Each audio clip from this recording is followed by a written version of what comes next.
Hello guys, salut à tous, ici Kwachamé d'Entrepreneur Online Portal. Je suis très heureux de vous retrouver une fois de plus pour une autre vidéo. Aujourd'hui nous allons parler de proactivité. J'adore ce concept qui est très important dans notre recherche de succès dans la vie.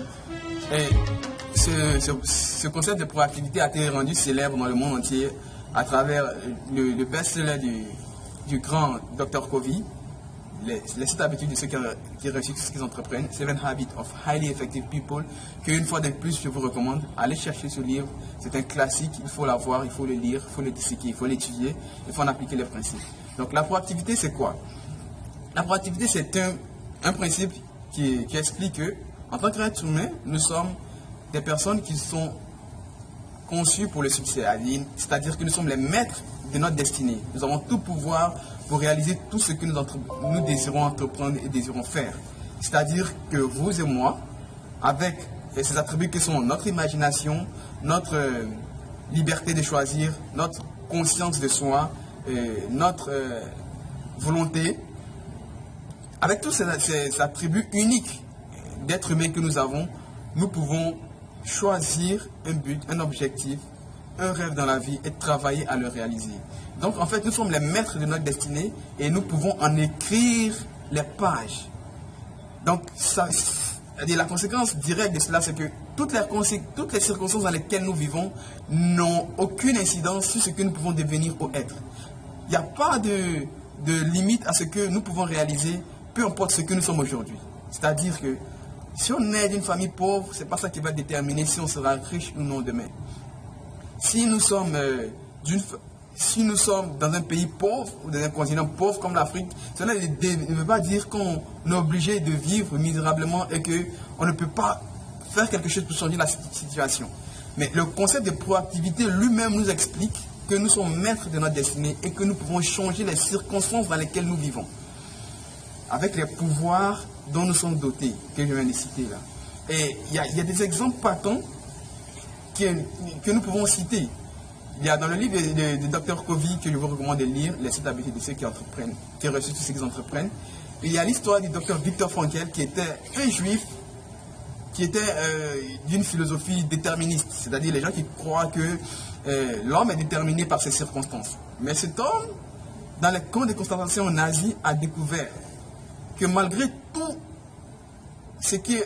ce que les nazis lui faisaient subir, tout ce que ces bourreaux lui faisaient subir, il avait toujours le choix de déterminer ce que pouvaient être ses pensées et de décider si oui ou non il pouvait se mettre en colère ou haïr ses bourreaux. Donc c'est au cœur de cette souffrance que le docteur Frankl a découvert qu'il y avait toujours un espace entre les stimulus qu'il obtenait de ses bourreaux et la réaction qu'il pouvait donner. Et il a expliqué ça clairement. Et c'est comme ça que Dr. Frankl, ayant découvert par expérience, dans la douleur, cette réalité, s'est mis, en utilisant son imagination, à créer une nouvelle vie. Il s'est imaginé en train de donner des enseignements dans une université américaine. Il a commencé à visualiser ces choses-là.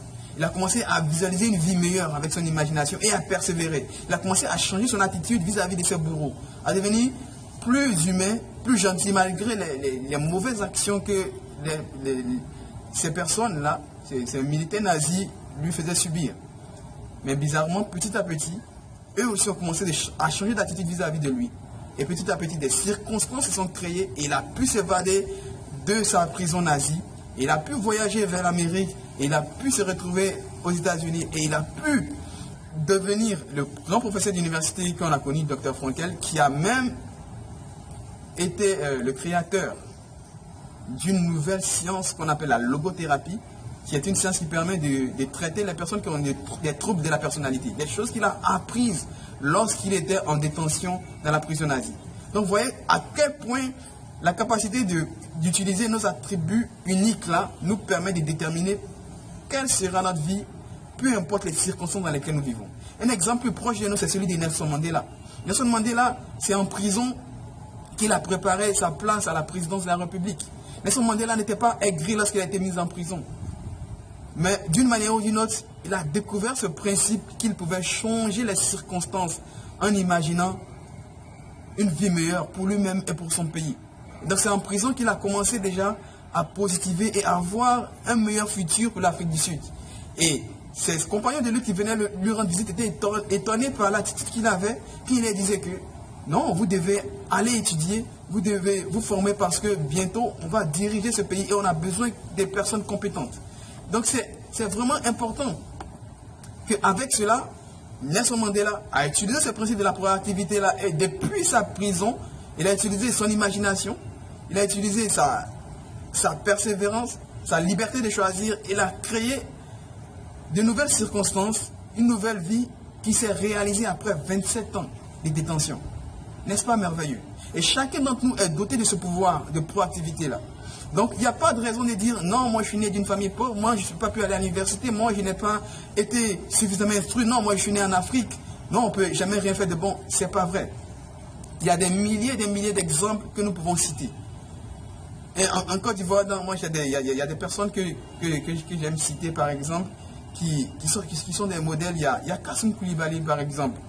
Je n'ai pas vérifié complètement les informations. Je sais qu'il n'est pas allé très loin à l'école, mais c'est quelqu'un qui a laissé, à la fin de sa vie, près de 17 entreprises à la Côte d'Ivoire. Voilà un homme qui a choisi le chemin qu'il voulait réaliser et il s'est lancé. Il n'a pas dit non, je ne suis pas allé loin à l'école, je n'ai pas droit à ça, je n'ai jamais appris ça ici, c'est là, mais non. Il avait une vision, il avait quelque chose qu'il voulait faire et il s'est lancé. Et le reste appartient à l'histoire. Donc chacun d'entre nous est doté de ces attributs uniques qui nous permettent de déterminer ce que notre vie sera. Alors la balle est dans notre camp, la balle est dans ton camp, la balle est dans le camp de chacun d'entre nous. Si on n'est pas satisfait d'une situation, c'est à nous de la changer. Et j'aime bien ce que le docteur, ce grand philosophe et architecte américain, R. Fuller Buckmeister, il dit, lorsque vous voyez une situation qui vous déplaît, la chose à faire, ce n'est pas de vous battre contre elle, mais c'est de créer une situation nouvelle qui rend cette situation déplaisante-là obsolète. Donc c'est à nous, par le pouvoir de notre proactivité, de créer une nouvelle circonstance qui va changer les circonstances qui nous déplaisent actuellement. Aujourd'hui, l'Afrique se plaint de beaucoup de choses. Par exemple, quand on prend la zone franc, on prend l'Afrique francophone, les Africains ont tendance à se plaindre de la colonie, à se plaindre du franc CFA, à se plaindre de beaucoup de choses. Alors que on devrait se concentrer sur ce que nous pouvons faire pour changer la situation. Donc, être proactif. Donc, chacun d'entre nous a le devoir d'être proactif, de définir ce qu'il veut vraiment faire et de se rendre compte, de prendre conscience qu'il a le pouvoir de changer ces choses-là. Il suffit qu'une personne prenne conscience de cela et l'applique pour que tout change. Il a suffi Nelson Mandela pour qu'on voie une très grande avancée en Afrique du Sud. Il suffit que vous et moi décidions de changer les circonstances de notre vie pour que l'Afrique francophone change. Et la balle est dans le camp de chacun d'entre nous. Donc dès aujourd'hui, nous devons comprendre que nous sommes dotés de tous les attributs nécessaires pour changer les circonstances qui nous déplaisent et les transformer par des circonstances nouvelles que nous apprécions et que nous désirons. Alors, la balle est dans le camp de chacun. C'était Coach Ahmed de l'entrepreneur Online Portal. J'ai été très heureux de partager ce principe avec vous. Et je vous retrouverai très bientôt dans une nouvelle vidéo. Portez-vous bien. Bye bye.